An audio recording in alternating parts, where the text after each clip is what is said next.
प्यारे बच्चों, आप सभी को ढेर सारा प्यार। आशा करती हूँ आप सभी स्वस्थ और मस्त होंगे। बच्चों, आज हम करेंगे वर्कशीट नंबर 83A। आज की डेट है 30/9/2021। आज हम करेंगे हिंदी की वर्कशीट। यहाँ पर सबसे पहले अपना नाम लिखना है, यहाँ सेक्शन, और यहाँ पर अपने टीचर का नाम लिखना है। आज हम करेंगे एक दिन की बादशाहत। तो चलिए शुरू करते हैं आज की वर्कशीट।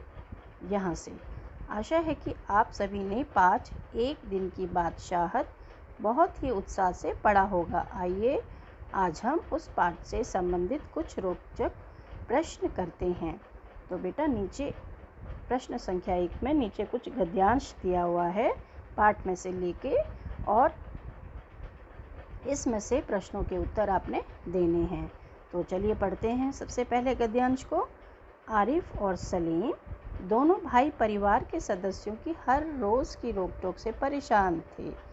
एक दिन दोनों ने अपने अब्बा से बड़ों के सारे अधिकार लेने के लिए कहा। अपने परिवार वालों को उनसे छोटा मानकर उन्हें आदेश देने के लिए अपने अब्बा को मना लिया। उन्होंने वही काम किए जो उनके बड़े उनके साथ करते थे, जिससे कि परिवार के सदस्यों को अपनी गलती का एहसास हुआ। तो अब नीचे कुछ प्रश्न दिए हैं, उनके उत्तर हमने इस गद्यांश में से ढूंढने हैं। तो सबसे पहले प्रश्न क्या दिया हुआ है बच्चों? आरिफ और सलीम क्यों परेशान थे? तो इसका उत्तर होगा, आरिफ और सलीम परिवार के सदस्यों की हर रोज़ की रोक टोक से परेशान थे। आरिफ और सलीम परिवार के सदस्यों की हर रोज़ की रोक टोक से परेशान थे। ये इसका उत्तर होगा। अब उत्तर ख का ढूंढते हैं। दोनों भाइयों ने अब्बा को किस बात के लिए मनाया? दोनों भाइयों ने अपने परिवार वालों को उनसे छोटा मानकर उन्हें आदेश देने के लिए अपने अब्बा को मना लिया। दोनों भाइयों ने अपने परिवार वालों को उनसे छोटा मानकर उन्हें आदेश देने के लिए अब्बा को मना लिया। तो ये ख प्रश्न का उत्तर था। अब हम आते हैं प्रश्न संख्या 2 पर। इसमें क्या पूछा है? नीचे दिए गए शब्दों का प्रयोग करके वाक्य बनाइए। तो नीचे ये 2 शब्द दिए हैं। सबसे पहला शब्द है तरकीब। तो तरकीब का अर्थ क्या होता है बच्चों? उपाय। क्या होता है? उपाय। अब उपाय, और इसका हमने वाक्य बनाना है। तो चलिए बनाते हैं इसका वाक्य। मुझे चोर को पकड़ने की एक तरकीब सूझी है। मुझे चोर को पकड़ने की एक तरकीब सूझी है। ठीक है। अब हम आते हैं दूसरे पे, रोज़। रोज़ का मतलब होता है प्रतिदिन। क्या मतलब होता है? क्या अर्थ होता है? प्रतिदिन। ठीक है बच्चों। तो चलिए इसका वाक्य भी बनाते हैं। मैं रोज़ सुबह भ्रमण के लिए जाती हूँ या जाता हूँ।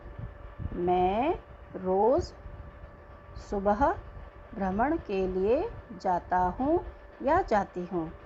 ठीक है। चलिए हम आगे बढ़ते हैं प्रश्न संख्या 3 की ओर। नीचे दिए गए वाक्यों को कहानी के अनुसार सही क्रम में लगाइए। बच्चों, आपने ये पाठ तो पढ़ ही लिया है। अब आपको पता चल गया है कि कौन सा वाक्य पहले आता है और कौन सा बाद में आया।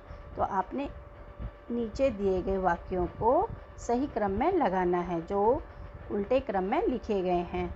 तो शुरुआत आपको करके दी गई है कि ये वाला वाक्य नंबर 1 पे आएगा। कौन सा वाला? आरिफ सलीम चलो फ़ौरन सो जाओ, ये नंबर 1 पे आएगा।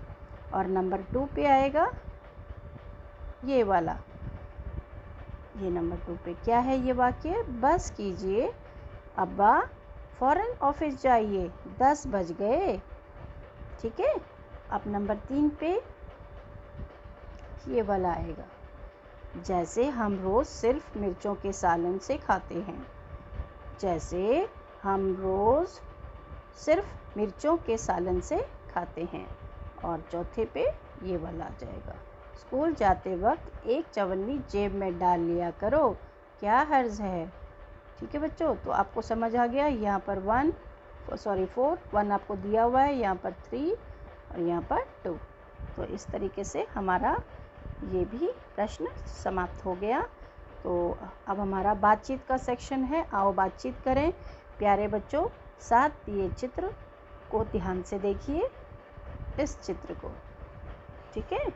और इस चित्र में दिख रहे व्यक्ति, औरत और बच्चा क्या बातें कर रहे होंगे, अनुमान लगाकर उनके संवाद को ज़ोर ज़ोर से बोलिए और अपनी कॉपी में लिखिए। तो चलिए संवाद बनाते हैं हम।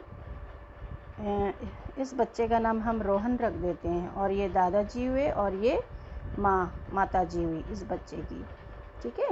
तो रोहन बोलता है, ये रोहन छोटा बच्चा, दादाजी हम सैर के लिए चलते हैं, दादाजी हम सैर के लिए चलते हैं। ये रोहन का डायलॉग हो गया। अब दादाजी क्या बोलते हैं, दादाजी बोलते ठीक है रोहन, ठीक है। उसके बाद ये माताजी बोल रही हैं, अरे दोनों मास्क तो पहन लो, अरे दोनों मास्क तो पहन लो। तो ये इस तरीके से संवाद लेखन हमने कर दिया। अब हम आगे बढ़ते हैं। अभिभावकों के लिए सुझाव। बच्चों को विभिन्न कहानियाँ पढ़ने के लिए प्रेरित कीजिए। अभिनय क्षमता के विकास के लिए बच्चों को उन कहानियों में से उनके मनपसंद पात्र का अभिनय करके दिखाने के लिए प्रेरित कीजिए।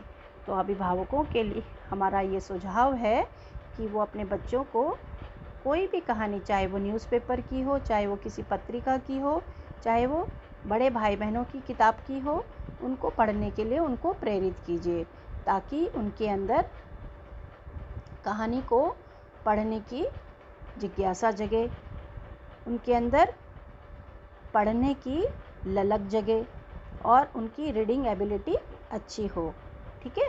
उसके बाद अभिनय क्षमता के विकास के लिए बच्चों को उन जो कहानियाँ उन्होंने पढ़ी हैं उनका अभिनय करने के लिए प्रेरित करना है।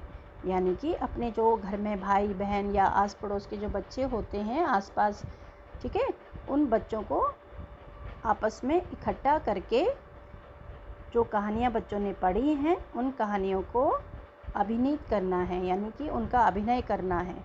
तो इस तरीके से बच्चों के अंदर एक्टिंग वाली जो एक क्वालिटी होती है वो भी डेवलप होगी। तो इस तरीके से बच्चों आज की हमारी वर्कशीट समाप्त होती है।